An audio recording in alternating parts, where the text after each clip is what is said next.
L'histoire que tu vas entendre n'est pas celle d'un mythe ni d'une légende, mais celle d'un homme réel, reconnu par l'Église, dont la vie a transformé des milliers d'âmes et continue d'agir encore aujourd'hui. Dans un monde secoué par la guerre, la pauvreté et l'oubli de Dieu, Dieu a choisi un instrument fragile et discret, un homme dont la vie entière deviendrait un signe vivant de sa miséricorde et de son amour pour l'humanité.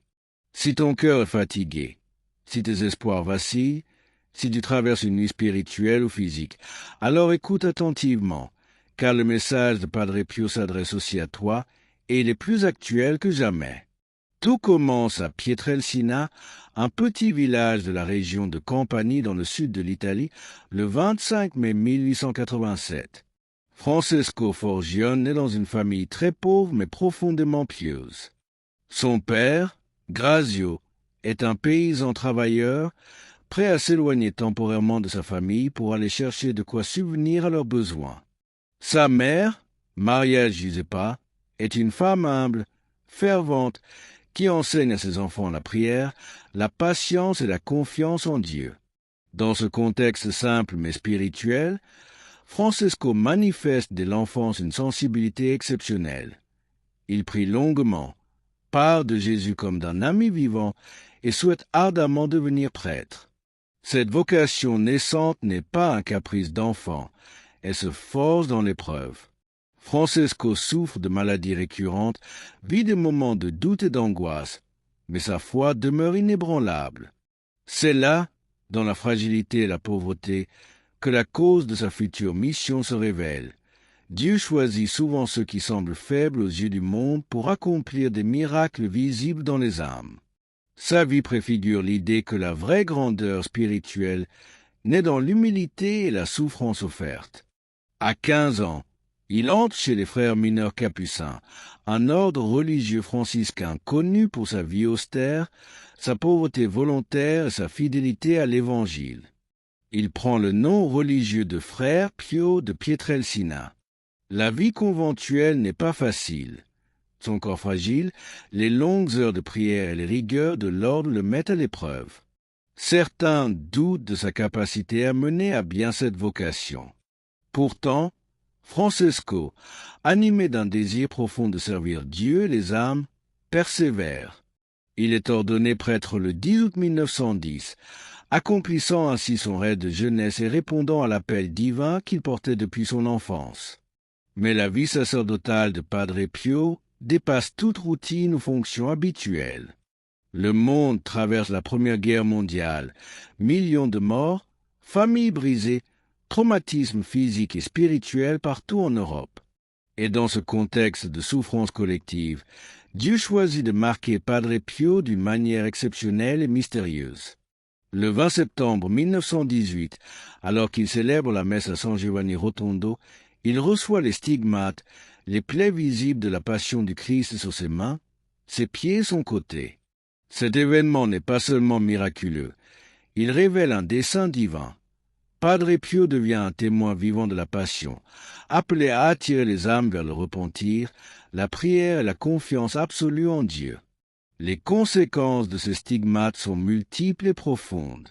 D'abord spirituel, Padre Pio vit une union encore plus intime avec Jésus souffrant. Chaque jour, chaque instant devient une participation à la passion. Ensuite physique. Les plaies sont douloureuses, constantes, parfois humiliantes, et il n'existe aucun traitement connu. Enfin social et ecclésial, l'Église, prudente et attentive, ouvre des enquêtes. Des médecins examinent ces stigmates. Aucune infection ne survient. Les blessures restent ouvertes pendant près de 50 ans. Ces faits extraordinaires attirent la curiosité, parfois la peur et parfois l'incompréhension du public. Mais l'impact le plus remarquable se manifeste sur les âmes. Des foules immenses affluent à San Giovanni Rotondo pour recevoir ses conseils, sa confession et sa guidance spirituelle. Padre Pio devient alors le confesseur par excellence. Il passe jusqu'à 16 heures par jour au confessionnal, lit dans les consciences, appelle à la conversion, réconforte les désespérés et redonne espoir aux pécheurs. Il est ferme mais profondément aimant. Il corrige avec douceur et autorité, guidé par un amour radical pour le salut des âmes. Il rappelle sans cesse, le plus grand malheur de l'homme n'est pas la souffrance, mais de vivre loin de Dieu. Face à ces réalités, Padre Pio donne un conseil simple mais puissant. Prie, espère et ne t'inquiète pas. Prie, car la prière est le souffle de l'âme. Espère, car même dans les nuits les plus sombres, Dieu agit.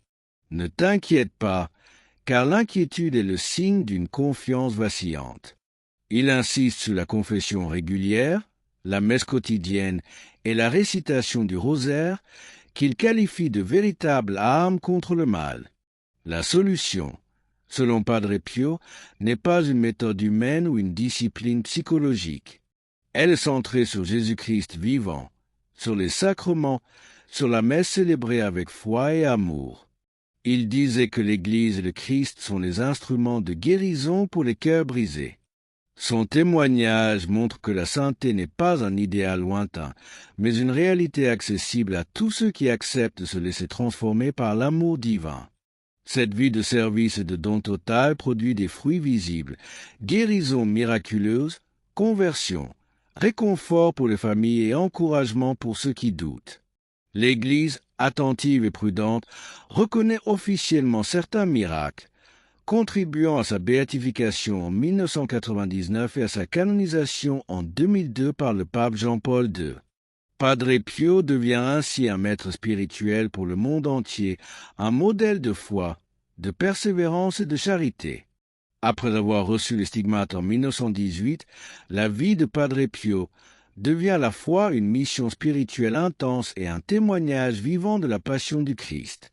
Il ne se limite pas à ses souffrances physiques, il embrasse une vocation de guide des âmes, d'enseignant et d'intercesseur.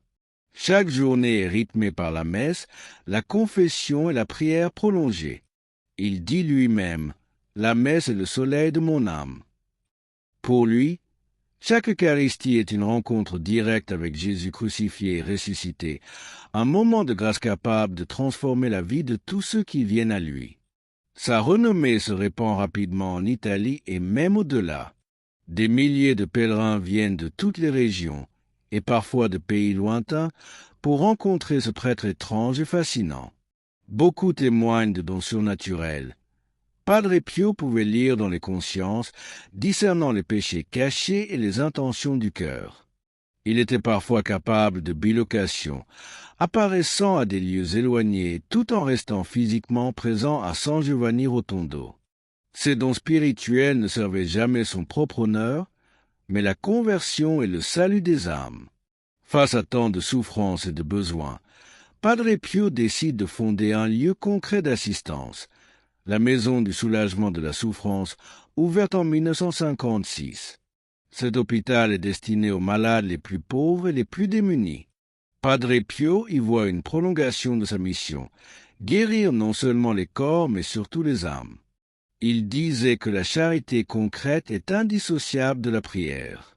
Dans cet établissement, il encourage médecins, infirmiers et bénévoles à travailler avec amour, patience et foi, car chaque geste de soin est une rencontre avec le Christ souffrant. Les témoignages de guérison et de transformation spirituelle se multiplient. Des personnes paralysées retrouvent l'usage de leurs membres, des malades chroniques sont soulagés, des familles en crise trouvent la paix et la réconciliation. L'Église examine attentivement ces faits et reconnaît officiellement plusieurs miracles, validant ainsi le rôle unique de Padre Pio dans l'histoire contemporaine de la sainteté. Pourtant, malgré cette renommée, Padre Pio reste humble, discret et obéissant à l'Église. Il refuse l'adulation excessive, se cache derrière la prière et l'humilité. Il n'utilise jamais ses dons pour impressionner ou se mettre en avant. Tout est centré sur Dieu. Sa vie devient un exemple concret de ce que Jésus enseignait. Quand tu fais l'aumône, que ta main gauche ne sache pas ce que fait ta droite. Matthieu 6,3. Sa sainteté est donc un équilibre parfait entre épreuve personnelle, service des autres et fidélité à l'Église. Sa vie spirituelle quotidienne est impressionnante. Il passait des heures au confessionnal, écoutant les péchés, donnant des conseils précis et encourageant la conversion sincère. Il insistait sur l'importance de la prière quotidienne, de l'Eucharistie et du rosaire, qu'il appelait son arme contre le mal. Padre Pio croyait que la persévérance dans la foi, même dans la souffrance, ouvre toujours la porte à la guérison et à la transformation intérieure. Padre Pio vit également des périodes d'épreuves intenses. Les stigmates sont douloureux, les rumeurs parfois malveillantes circulent, et certaines autorités ecclésiales le surveillent. Mais il accepte ces épreuves avec une foi totale, disant que chaque souffrance est une occasion de s'unir davantage au Christ. Il montre ainsi que la sainteté n'est pas une vie exempte de douleur, mais une vie où la douleur est offerte et transformée par l'amour de Dieu. La conséquence spirituelle de sa vie est immense. Des milliers d'âmes ont été converties, des familles réconciliées, des cœurs réchauffés par l'espérance. Padre Pio devient un symbole de la miséricorde de Dieu et de la puissance de la prière. Son exemple montre que même dans les ténèbres les plus profondes, la lumière de Dieu peut pénétrer et transformer totalement la vie. Son message reste simple mais radical. Prie, espère, ne t'inquiète pas. Il insiste sur la confiance en Dieu, sur la persévérance dans la foi et sur le courage de se laisser transformer par la grâce. Ses conseils ne sont pas théoriques, ils sont vécus au quotidien. Chaque geste, chaque parole, chaque action est centrée sur le service de Dieu et des autres. Sa vie est une démonstration vivante que la sainteté n'est pas un idéal inaccessible, mais une réalité possible pour tous ceux qui s'abandonnent à Dieu. Lorsqu'il meurt le 23 septembre 1968, à 81 ans, ses dernières paroles sont « Jésus, Marie ». Les stigmates disparaissent alors, comme pour rappeler que tout vient de Dieu et que tout retourne à lui. Après sa mort, son influence ne cesse de croître. Des miracles continuent d'être reconnus par l'Église et en 1999, il est béatifié avant d'être canonisé en 2002 par le pape Jean-Paul II. Il est alors célébré comme un modèle de foi, de persévérance et de charité pour le monde entier. Aujourd'hui, Padre Pio est invoqué dans le monde entier. Les fidèles le prient pour la guérison des maladies, ou la force dans l'épreuve, ou la conversion et le pardon, ou la paix intérieure et familiale. Une prière simple à lui adresser pourrait être « Saint Padre Pio, toi qui as porté les souffrances du Christ, intercède pour moi auprès de Dieu. Apprends-moi à persévérer dans la prière, à faire confiance dans l'épreuve et à espérer sans me décourager. Obtiens-moi la grâce dont j'ai besoin selon la volonté de Dieu. Amen. » Padre Pio montre que la sainteté n'est pas une retraite dans le ciel, mais un engagement concret dans le monde au service des âmes, des malades et des cœurs blessés. Il nous enseigne que la souffrance offerte à Dieu devient lumière et guérison, et que la prière constante ouvre la voie à la transformation personnelle et collective. Pour toi qui écoutes ce message, ce récit n'est pas seulement historique. Il est un appel à revenir à la prière, à s'ouvrir à Dieu, à persévérer dans la foi, à transformer ta vie par la miséricorde et l'amour. L'exemple de Padre Pio est un phare. Même les vies les plus brisées, les situations les plus sombres peuvent être transformées par Dieu. Alors si ce récit touche ton cœur, si tu sens que Dieu t'invite à te rapprocher de lui, à prier davantage, à persévérer dans la foi, je t'invite à t'abonner maintenant à cette chaîne.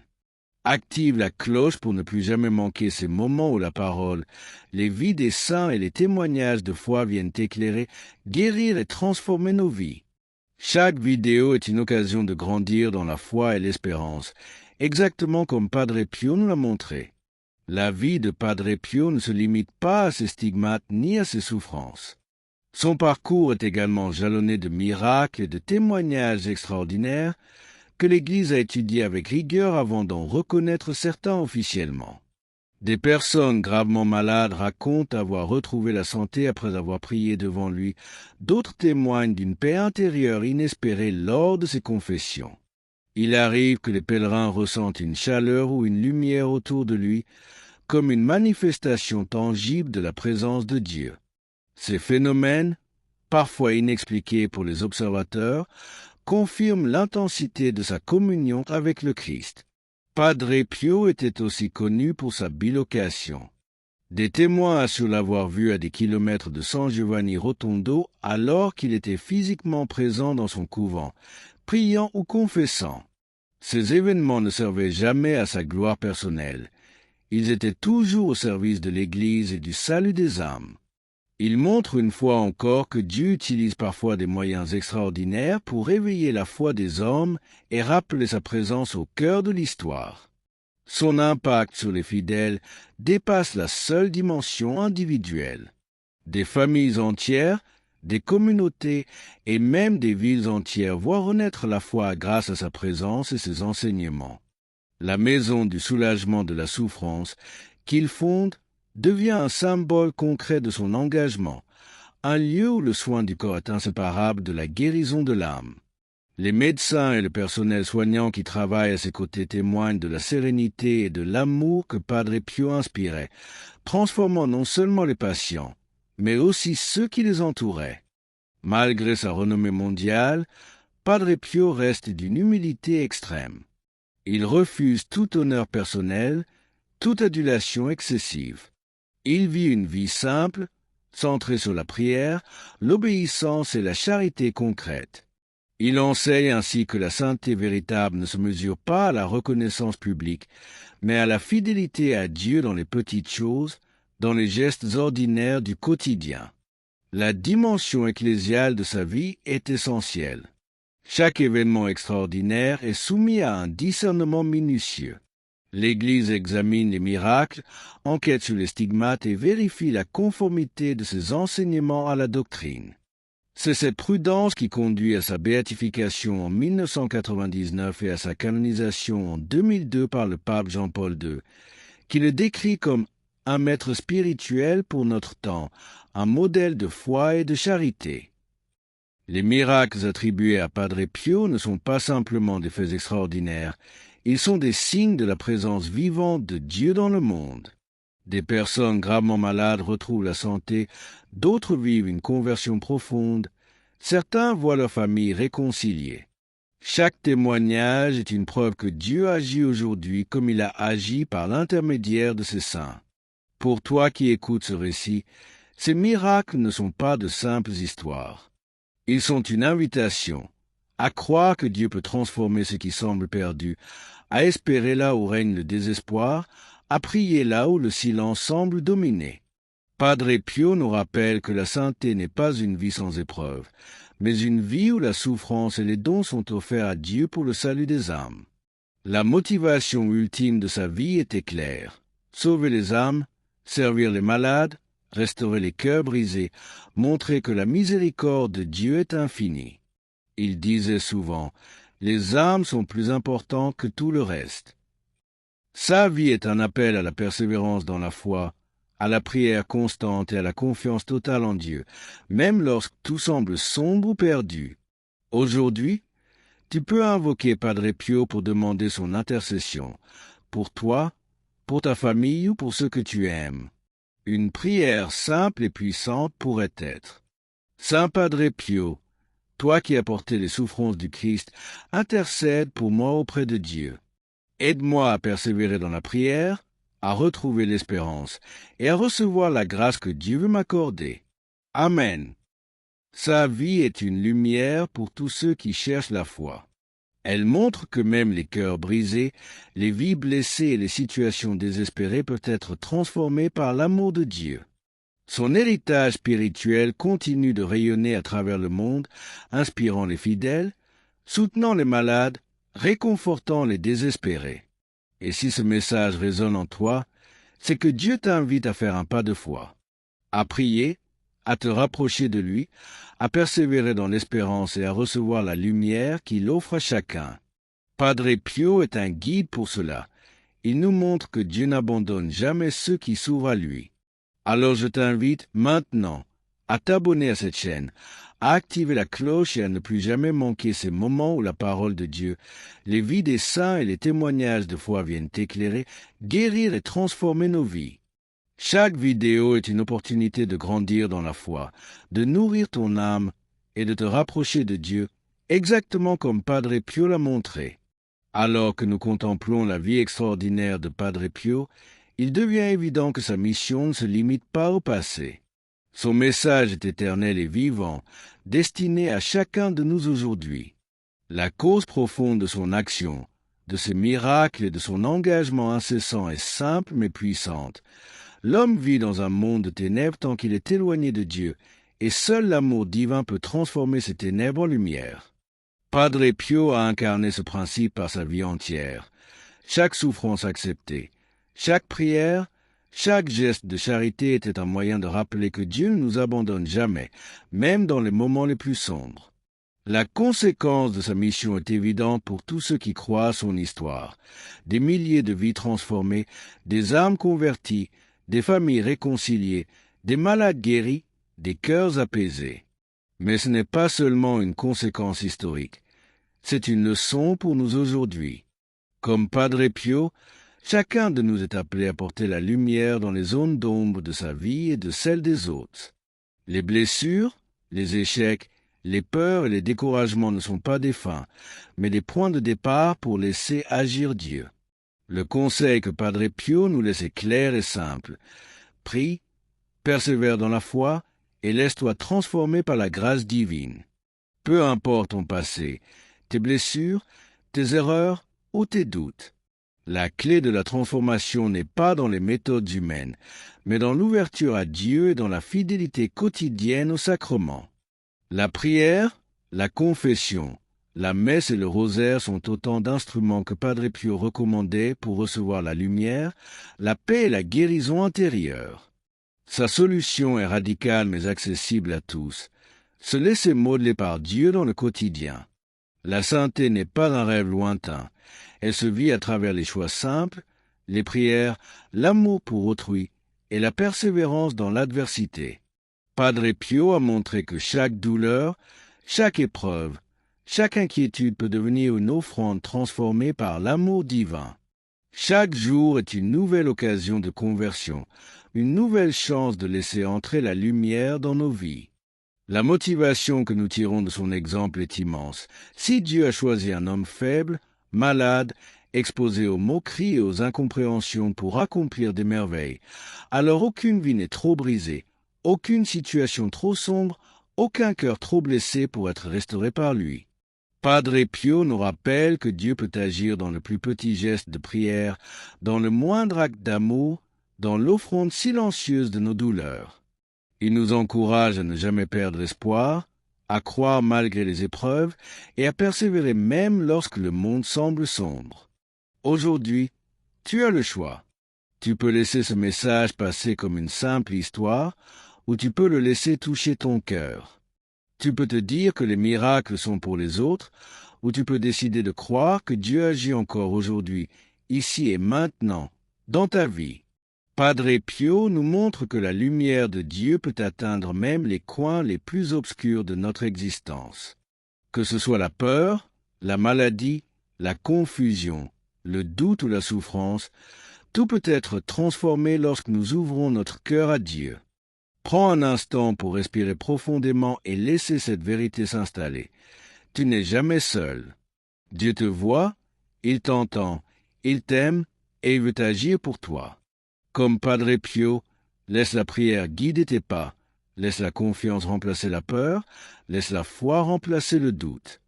Il ne s'agit pas seulement de croire aux miracles passés, mais de permettre aux miracles de Dieu de se manifester aujourd'hui dans ta vie. Prions ensemble. Seigneur Jésus, toi qui as inspiré la vie de Saint Padre Pio, viens illuminer ma vie. Là où il y a peur, apporte la paix. Là où il y a souffrance, apporte la guérison. Là où il y a doute, apporte la clarté. Donne-moi la grâce de persévérer dans la prière, de croire malgré les épreuves et d'ouvrir mon cœur à ton amour infini. Fais que ta lumière transforme mes ténèbres, aujourd'hui et toujours. Amen. Et maintenant, je t'invite à t'abonner à cette chaîne, à activer la cloche et à ne plus jamais manquer ces moments où la vie des saints, la parole de Dieu, les enseignements spirituels viennent éclairer, guérir et transformer notre vie quotidienne. Chaque vidéo est une occasion de nourrir ton âme, de grandir dans la foi et de marcher dans la lumière. Rappelle-toi, si Dieu a pu transformer la vie d'un simple paysan du sud de l'Italie en un phare spirituel pour le monde entier, il peut transformer la tienne aujourd'hui. Ouvre ton cœur, laisse la lumière entrer, et laisse ton histoire devenir un témoignage vivant de l'action de Dieu, exactement comme celle de Padre Pio. La vie de Saint Padre Pio n'est pas un conte ancien. C'est un appel pour toi, ici et maintenant. Crois, persévère, prie et laisse-toi transformer par le Seigneur. La lumière est là. Elle t'attend. Et comme lui, tu peux devenir un instrument de paix, de guérison et de foi dans ton monde.